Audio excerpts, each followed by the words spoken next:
Bismillahirrahmanirrahim. Assalamualaikum warahmatullahi wabarakatuh. Alhamdulillah, puji syukur kepada Allah yang telah menciptakan alam semesta dan juga kehidupan makhluk hidup di dalamnya yang sangat beraneka ragam, yang kemudian tidak ada yang identik antara makhluk hidupnya, dan juga tentu semua berjalan dalam kehidupan yang luar biasa ini, dan itu tidak lain ya adalah luar biasanya Sang Pencipta dan Sang Maha Pengatur ini. Maka sudah wajib sepantasnya kita bersyukur akan hal itu. Dua kalinya salat salam kita curah limpahkan kepada junjungan kita Nabi Muhammad SAW, serta dan kita, semoga kita termasuk umat yang istiqomah hingga akhir zaman nanti. Kemudian Bapak Ibu yang dirahmati Allah, di sini mohon izin saya menjelaskan bagaimana bagaimana penggunaan e-modul ini. Ini e-modul yang saya buat yang pada materi Kingdom Animalia, yang secara khusus nanti kita akan memperdalam materi tentang kunci determinasi.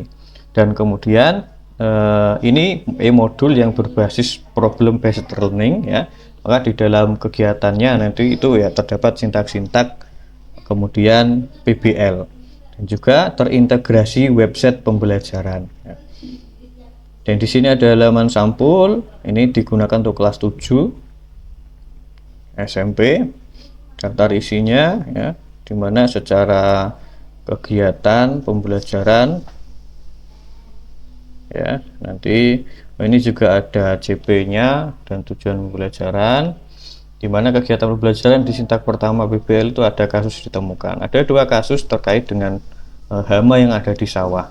Karena anak-anak nanti melihat kasus-kasus di sini, yang kemudian nanti anak-anak diminta memberikan ya, fakta-fakta yang ada itu, memberikan diminta anak-anak itu untuk meneliti kira-kira dari ciri-ciri penyerangan hama itu nanti siapa sih pelakunya. Nah, kemudian ini di sintak pertama, anak-anak setelah menyelidiki kasus ya, anak-anak memberikan hipotesisnya pada kasus pertama dan kedua. Kemudian di sini ada catatan investigasi ya, yang kemudian ada banyak catatan materi-materi tentang kunci determinasi, dan juga ayo memulai penyelidikan. Mana di sini ada beberapa kemungkinan yang menyerang, yaitu diantaranya ada belalang hijau atau Oxia sinensis, belalang kukus hijau atau Anthractomorpha Serenulate ya, ada anjing tanah atau orongrong, Grillo talpa hiruste, dan juga tikus sawah atau Ratus argentiventer. Juga ada kaper atau di beberapa tempat disebut sebagai hama penggerek batang atau Scirpopaga indotata, dan juga keong ini Pomaceae saniculata. Ya, sebagai contoh di kasus 1 itu sudah dicontohkan bagaimana caranya ya, ciri-ciri penyerangannya seperti apa, yang kemudian dari situ yang paling memungkinkan itu adalah tikus atau Ratus argentiventer, dimana ini adalah keterangannya. Kemudian yang kasus kedua nanti anak-anak diminta untuk menyelidiki sendiri ya, dari beberapa foto-foto yang sudah dipaparkan, dan juga di sini ada link untuk scan barcode ya. Ini ada barcode untuk scan website pembelajaran, di mana setiap makhluk hidup ini mempunyai barcode sendiri-sendiri, punya link sendiri-sendiri, dimana kalau nanti kita klik ya, misalkan nanti kita akan klik yang belalang kukus hijau ya, kita lihat nanti akan muncul seperti ini ya. Nah, jadi nanti anak-anak nggak langsung menuju ke materi, tapi anak-anak diminta dari foto yang ada itu dicocokkan dengan ciri-cirinya. Ini sebagai latihan untuk mengamati. Nah, kira-kira belalang itu termasuk bertulang belakang atau tidak? Ya, kalau bertulang belakang itu vertebrata, kalau yang tidak itu vertebrata. Ketika nanti memilih hal yang salah, ya, maka dia akan ketemu jawaban mohon maaf, jawaban Anda salah, dan itu akan pilihannya kembali ke halaman awalnya. Nah, kalau dia memilih yang benar, hewan tidak bertulang belakang, maka nanti akan lanjut ke berikutnya ya. Jadi itu tadi kan setelah kingdom kan kembali ke subkingdomnya. Kemudian masuk ke kelas ya. Kalau di klasifikasi makhluk hidup itu ada tingkatan kelas. Nah, kira-kira dia termasuk moluska atau arthropoda atau tubuh berwas-was atau lunak ya.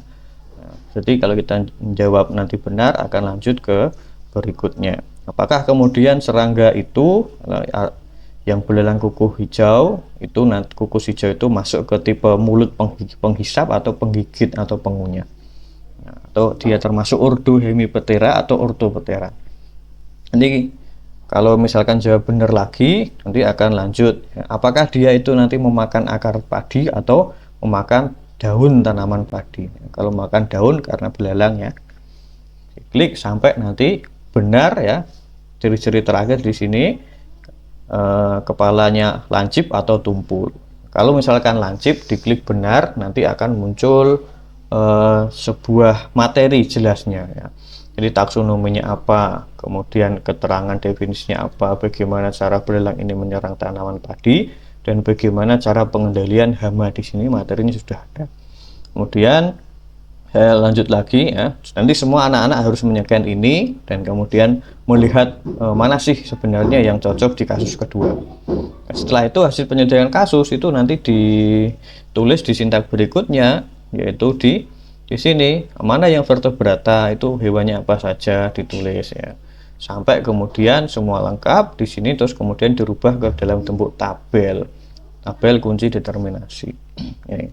Kemudian setelah itu nanti di karakteristik hama padi, anak-anak diminta nama hewan yang diamati tadi, kemudian kunci determinasinya apa saja, kemudian gejala serangan dan penanganannya. Itu semua lengkap di situ di tabel ini. Kemudian di kesimpulan akhir penyelidikan, anak-anak diminta langsung kasus kedua tadi ya, bagaimana karakteristik hewannya dan hewannya bagaimana penanganan dari kasus hewan tersebut. Nah, itu ada pada websitenya. Itu. Jadi setelah itu nanti ada uraian materi ya, ini terkait dengan materi-materi di Kingdom Animalia, juga klasifikasi makhluk hidup ya, secara khusus nanti di Kingdom Animalia. Dan juga setelah materi ini insya Allah materi juga lengkap ya. Ada evaluasi akhir, ada soal-soal evaluasi juga yang bisa dikerjakan oleh anak-anak. Ya, ada rangkuman akhir, glosarium, jika nanti ada yang dibingungkan, istilah-istilah yang dibingungkan di anak-anak di modul ini bisa dilihat di glosarium, dan juga daftar pustaka terakhir. Baik Bapak Ibu, itu adalah petunjuk-petunjuk penggunaan modul ini. Semoga bermanfaat. Saya akhiri, cukup sekian, kurang lebihnya maaf. Wassalamualaikum warahmatullahi wabarakatuh.